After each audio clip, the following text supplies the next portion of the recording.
कलाकारी की गई है। हम कहे बबुआ जो तुमको अच्छी कलाकारी कर रहे हो ना, ये तुम्हारे दादा परदादा भी नहीं थे ना, तो हमारे यहाँ ये शैली प्रचलित में था। जब अमेरिका ब्रिटेन में जेसीबी की खोज नहीं हुई थी ना, तो हमारे देश में ऐसी मंदिरें बनाई जा चुकी थी।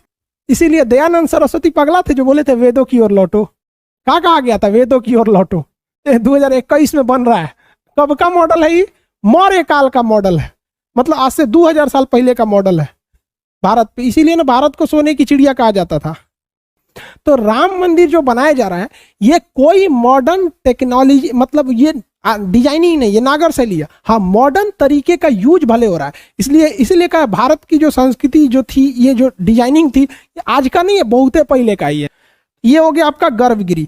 पूरे मंदिर का सबसे मेन चीज क्या होता है? गर्भगृह। लेकिन सब लोग ध्यान से सुनो भैया, गर्भगृह में ही मेन दर्शन होता है। अब मान के चलो हजारों लोग आ गए तो गर्भगृह में मतलब कुछ अनहोनी हो जाएगी, आपस में भगदड़ मच सकता है, कोई गिर गया कचरा जाएगा।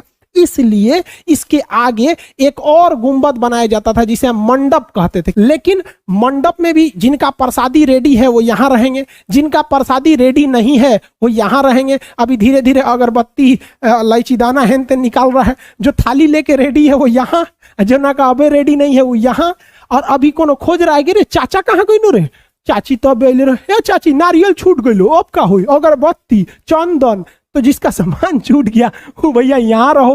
तो मंडप कई ठो बनाए जाते थे, क्योंकि कई कैटेगरी का भक्त आता है। सब कई को हुआ आके खोजता है, ये माई नारियल छूट गई लो, अरे सोच रहा थोड़ा छूट गई लो, थोड़ा तैयारी नहीं समझ में आता है। मंदिर में गए हो तो सब चीज लेके जाओ यहाँ पर। तो ये लाल सिग्नल, ये येलो सिग्नल, ग्रीन सिग्नल, आप ऐसे नॉर्मली समझो, ऐसा कोई कैटेगरी नहीं होता है। हम आपको समझाने के लिए कह रहे हैं कि यहाँ वेटिंग वाले लोग रहते हैं जो गर्भगृह में जाने के लिए रेडी रहते हैं। गर्भगृह में जाके आपको परिक्रमा करना होता है, आप परिक्रमा करके निकल जाइए। जिस तरह रेलवे स्टेशन पर वेटिंग रूम होता है, उसी तरह भारत के आर्कियोलॉजी जो थी, इतनी बेहतरीन हमारी स्थापत्य कला थी कि मंदिर में भी वेटिंग के लिए मंडप बनाए गए थे।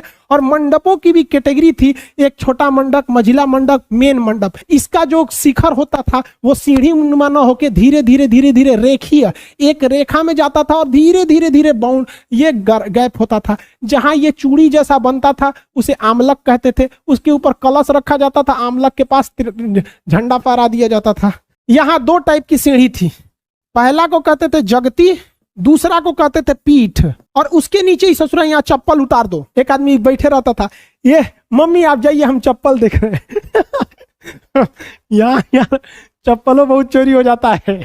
चोरी नहीं होता है, बदल के लोग चल जाते हैं। चप्पल कहाँ उतार दो भैया? पहली सीढ़ी से उधरे उतार दो। पवित्र होके ही आपको पहली सीढ़ी पे रखना है।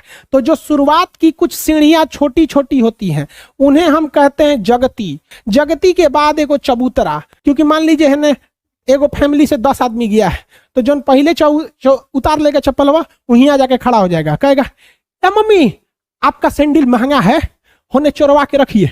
दीदी रे तोर कल है कि नया है, तो चोरवा के रख, होने तो और सैंडल महंगा है, चोरवा के रखने गायब हो जाएगा।